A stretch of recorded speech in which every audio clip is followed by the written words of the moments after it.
जय श्री राधे कृष्ण दोस्तों। आज मैं सुनाने जा रही हूँ आपको विष्णु पुराण का कथा का भाग 9वां।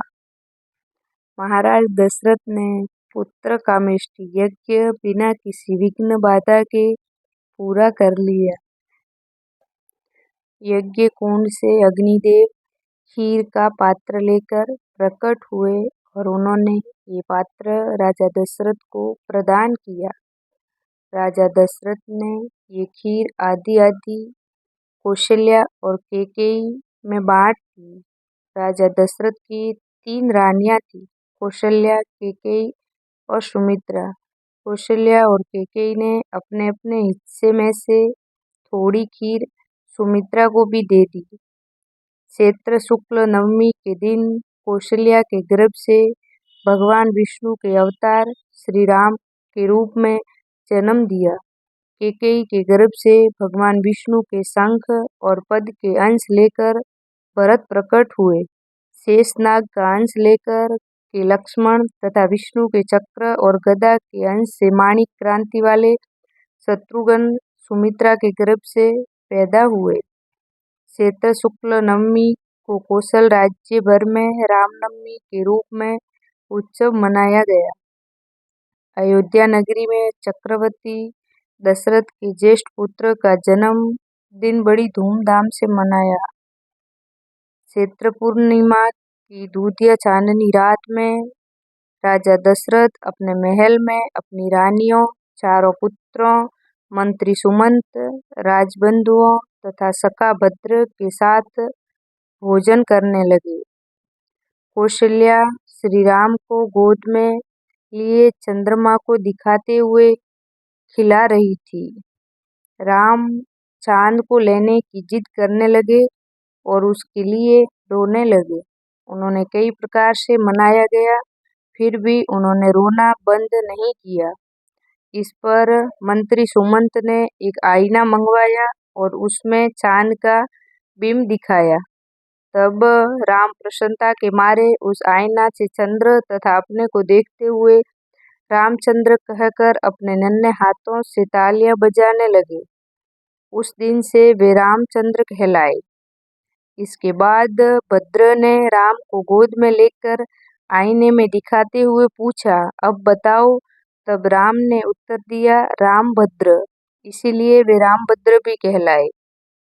तभी लक्ष्मण, भरत तथा शत्रुघ्न रामचंद्र के पास आकर खड़े हो गए। आईने में चांद का बिंब दिखाई पड़ रहा था और पूरा दृश्य रामचंद्र के राज्याभिषेक जैसा प्रतीत हो रहा था। राजा दशरथ के आनंद की कोई सीमा न थी। तीनों माताएं खुशी से फूली न समाई। राजकुमार धीरे धीरे बड़े होने लगे। लक्ष्मण साया की भांति सदा रामचंद्र के पीछे लगे रहते। उनके पीछे पीछे भरत और शत्रुघ्न जुड़वा भाई के समान एक साथ खेलते रहते थे। वैसे वे 4 भाई थे, पर वे सब मिलकर एक संपूर्ण रूप में दिखाई देते थे।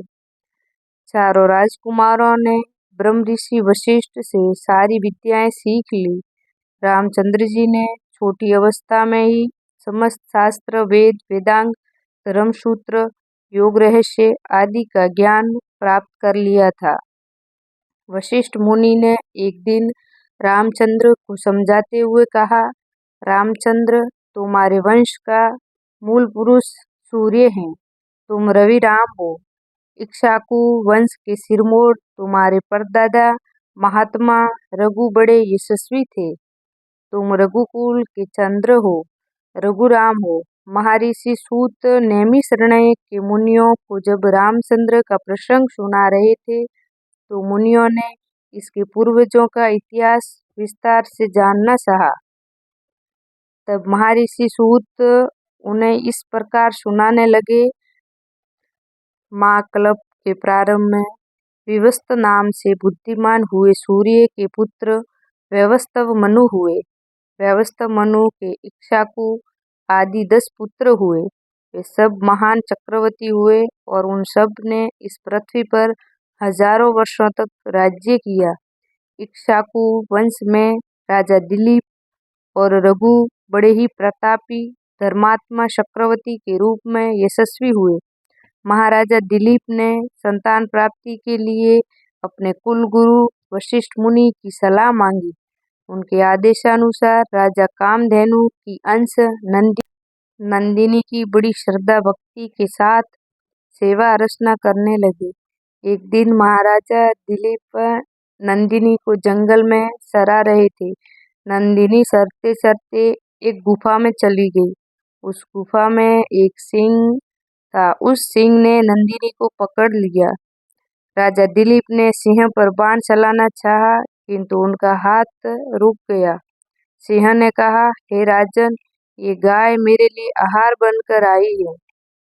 आपका मुझे मारना अधर्म होगा, इसीलिए आपके हाथ रुक गए हैं।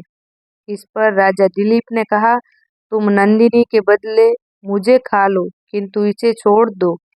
राजा के मुख से ये उत्तर पाकर सिंह अदृश्य हो गया। नंदिनी राजा दिलीप की भक्ति पर प्रसन्न होकर बोली, महाराज, मैंने ही माया से आपको ये दृश्य दिखाया है। मैं आपकी भक्ति की परीक्षा ले रही थी। आप उस परीक्षा में सफल हो गए। नंदिनी ने राजा को संतान प्राप्ति का वरदान दिया। महाराजा दिलीप के पुत्र महाराजा रघु हुए। ये दानवीर के रूप में विख्यात हुए। एक बार एक तपस्वी राजा के अतिथि बनकर आए। उनके मन की कामना को भांपकर राजा अपनी रानी को उस तपस्वी के आश्रम में छोड़ आए। तपस्वी ने अपनी गलती मानकर बड़ा पछतावा किया और भक्तिपूर्वक रानी के चरण स्पर्श कर राजमहल में भिजवा दिया। महाराजा रघु ने एक बार दान में दी हुई चीज को वापस लेने से इनकार कर दिया। इस पर रानी ने राजा से निवेदन किया कि इससे अच्छा है यह है कि आप मेरा सिर काट लें। इस पर रघु ने सचमुच रानी का सिर काटने के लिए तलवार चला दी, किंतु ये क्या, तलवार सिर से स्पर्श करते ही फूल बनकर बिखर गई। देवताओं ने उस राज दंपति की निष्ठा और कर्तव्य पर प्रसन्न होकर उन पर फूलों की वर्षा की। महाराजा रघु ने अपनी सारी संपत्ति दान कर दी और जब धन न रहा तब कुबेर के पास गए। कुबेर ने आदर पूर्वक उनका स्वागत किया और उनकी इच्छा के अनुसार धन देकर विदा किया। राजा रघु ने सारा धन याचकों में बांट दिया। महाराजा रघु के पुत्र थे अज। महाराजा अज बड़े शूरवीर और पराक्रमी थे। एक बार स्वयंवर में भोजराज की पुत्री इंदुमती ने उन्हें वर लिया। राजा अज इंदुमती को साथ लेकर चल पड़े। एक दिन राजा अज इंदुमती के साथ बगीचे में घूम रहे थे। तभी आकाश मार्ग से नारद जी जा रहे थे। अचानक उनकी वीणा से लिपटी देवलोक की पुष्पमाला हवा में उड़ती हुई वहां आई और इंदुमती के कंठ में जा पड़ी। इससे इंदुमती की उसी घड़ी मृत्यु हो गई। राजा अज पत्नी की मृत्यु देख शोक से रोने लगे। तभी नारद मुनि वहां प्रकट हुए तथा राजा को उन्होंने इंदुमती के पूर्व जन्म की कहानी सुनाई।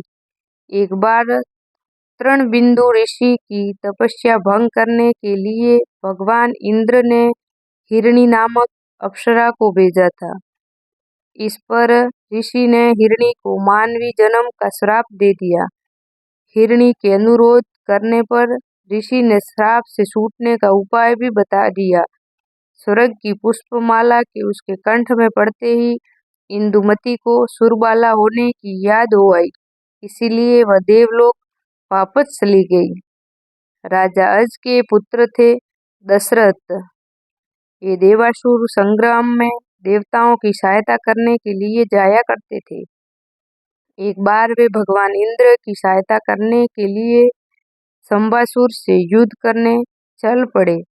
राजा दशरथ के साथ कैकेयी भी युद्ध में चली गई। युद्ध करते समय राजा दशरथ के रथ का पहिया निकल गया था। कैकेयी ने अपनी उंगली को धूरी में डालकर पहिए को रथ से निकलने से बचा लिया था। रानी की वीरता से प्रसन्न होकर राजा दशरथ ने उसे 2 वर देने का वचन दिया, पर कैकेयी ने कहा था कि समय आने पर मैं अवश्य मांग लूंगी। राजा दशरथ शब्द भेदी बाण चलाने में दक्ष थे।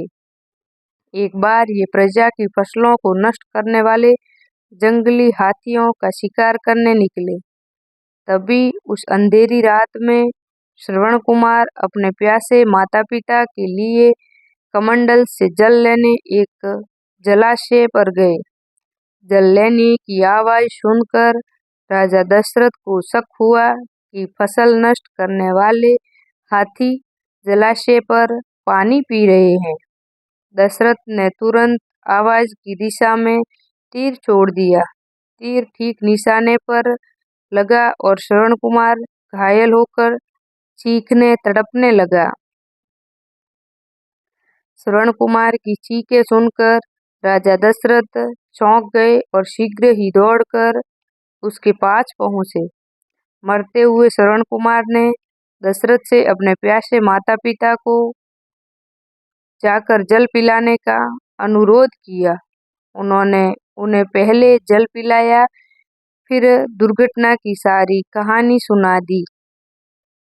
पुत्र शोक में बिलखते हुए श्रवण कुमार के माता पिता ने श्राप देते हुए कहा, हे दशरथ, आप भी मेरे ही समान पुत्र के शोक में अपने प्राण छोड़ेंगे। इतना कहकर मनु दंपति ने अपने प्राण त्याग दिए। सूर्यवंशी राजाओं में शरणागत की रक्षा के लिए राजा शिवी विशेष रूप से व्याख्यात हुए। राजा शिवी की परीक्षा लेने के लिए भगवान इंद्र कबूतर तथा अग्निदेव बाज बनकर इनके पास एक बार आए। बाज कबूतर पर झपट रहा था और कबूतर रक्षा के लिए शरण ढूंढ रहा था। तभी कबूतर शरण लेने के लिए राजा शिवी की जांघ पर जा बैठा। राजा शिवी ने उसे रक्षा कवच देते हुए बाज से कहा, कबूतर अपनी प्राण रक्षा के लिए मेरी शरण में आया है, अतः इसकी रक्षा करना मेरा धर्म है, लेकिन साथ ही मैं तुम्हारा आहार छीनना नहीं चाहता। इसीलिए हे बाज, तुम इस कबूतर के वजन के बराबर मेरी जांघ का मांस खा सकते हो। बाज ने राजा शिवी की बात मान ली। तराजू मंगाया गया। एक पलड़े पर कबूतर बैठ गया और दूसरे पर राजा शिवी अपनी जांघ का मांस काट काट कर चढ़ाते लगे। दोनों जांघों का मांस चढ़ाने पर भी कबूतर का वजन भारी ही रहा। तब राजा शिवी ने तराजू पर अपनी पूरी देह चढ़ा दी। राजा शिवी के त्याग और दानवीरता पर प्रसन्न होकर भगवान इंद्र और अग्निदेव अपने असली रूप में आ गए और उन्हें अनेक वरदान दिए। क्षत्रिय होकर भी घोर तपस्या द्वारा वशिष्ठ मुनि के समान ही ब्रह्म ऋषि पद पाने वाले विश्वामित्र भी सूर्यवंश के एक समय बड़े प्रतापी राजा थे। इसी वंश में महान राजसी परम विष्णु भक्त राजा अम्बरीषि हुए। लक्ष्मी स्वयं इनके घर में इनकी पुत्री के रूप में अवतरित हुई। इनका नाम पड़ा श्रीमती। श्रीमती बचपन से ही भगवान विष्णु को अपना पति मानकर इनकी आराधना करने लगी। अपने मोहक रूप और सौंदर्य के लिए वह तीनों लोकों में प्रसिद्ध थी। श्रीमती का जन्म एक विशेष उद्देश्य को लेकर हुआ था। देवऋषि नारद को एक बार ये गर्व हो गया कि मैं मोहमाया से परे हूँ, मुझे इसका कोई प्रभाव नहीं पड़ सकता। एक बार नारद मुनि ने अपने इस गर्व की चर्चा पर्वत नामक एक ऋषि से भी की थी। एक बार घूमते घूमते नारद मुनि और पर्वत दोनों ऋषि राजा अम्बरीषि के यहाँ पधारे। राजा ने उनका यथोचित आदर सत्कार किया और अपनी पुत्री श्रीमती को आशीर्वाद देने की प्रार्थना की। जब श्रीमती ने आशीर्वाद लेने के लिए दोनों ऋषियों को प्रणाम किया तभी उन दोनों पर भगवान विष्णु की माया छा गई। वे दोनों श्रीमती का सौंदर्य देखकर सारा ज्ञान भूल गए और उससे विवाह करने को दोनों आपस में लड़ने लगे। राजा अम्बरीशी को ऋषियों के इस व्यवहार पर बड़ा आश्चर्य और दुख हुआ। श्रीमती के अनुरोध पर अम्बरीशी ने उसके विवाह के लिए स्वयंवर की घोषणा कर दी। स्वयंवर की घोषणा सुनकर दोनों ऋषि वहां से चले गए। स्वर्ग में वापस जाकर भी नारद श्रीमती को भूल न सके और उससे विवाह करने के लिए भगवान विष्णु से अपना सुंदर रूप देने की प्रार्थना की। इधर पर्वत ईर्ष्यावश विष्णु भगवान से यह अनुरोध करने आया कि स्वयंवर में जाने के लिए वे नारद मुनि को बंदर का मुख दे दे। भगवान विष्णु ने पर्वत की बात मान ली। आई होप आपको कहानी सुनने में अच्छी लगी होगी। अच्छी लगी हो तो लाइक, शेयर और कमेंट में जय श्री राम जरूर लिखें। Thank you for watching my video.